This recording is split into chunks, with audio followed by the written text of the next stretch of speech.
Genesis chapter 35. God said to Jacob, "Arise, go up to Bethel and live there. Make there an altar to God, who appeared to you when you fled from the face of Esau your brother."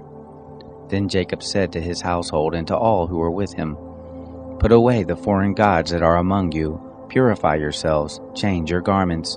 Let us arise and go up to Bethel. I will make there an altar to God, who answered me in the day of my distress, and was with me in the way which I went."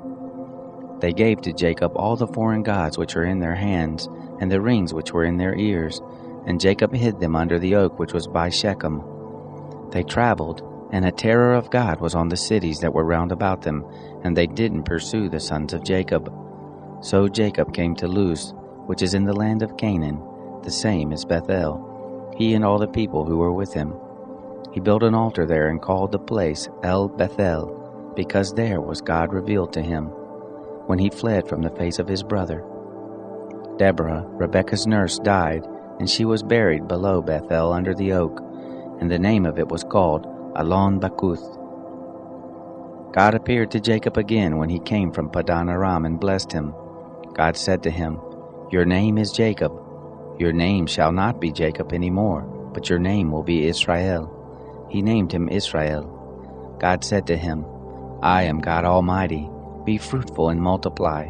A nation and a company of nations will be from you, and kings will come out from your loins. The land which I gave to Abraham and Isaac I will give it to you, and to your seed after you will I give the land." God went up from him in the place where he spoke with him. Jacob set up a pillar in the place where he spoke with him, a pillar of stone. He poured out a drink offering on it, and poured oil on it. Jacob called the name of the place where God spoke with him Bethel. They traveled from Bethel. There was still some distance to come to Ephrath, and Rachel travailed. She had hard labor. It happened that when she was in hard labor that the midwife said to her, "Don't be afraid, for now you will have another son."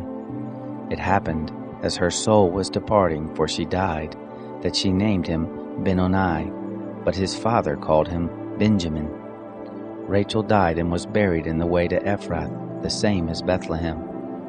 Jacob set up a pillar on her grave. The same is the pillar of Rachel's grave to this day. Israel traveled and spread his tent beyond the tower of Eder. It happened, while Israel lived in that land, that Reuben went and lay with Bilhah, his father's concubine, and Israel heard of it. Now the sons of Jacob were 12.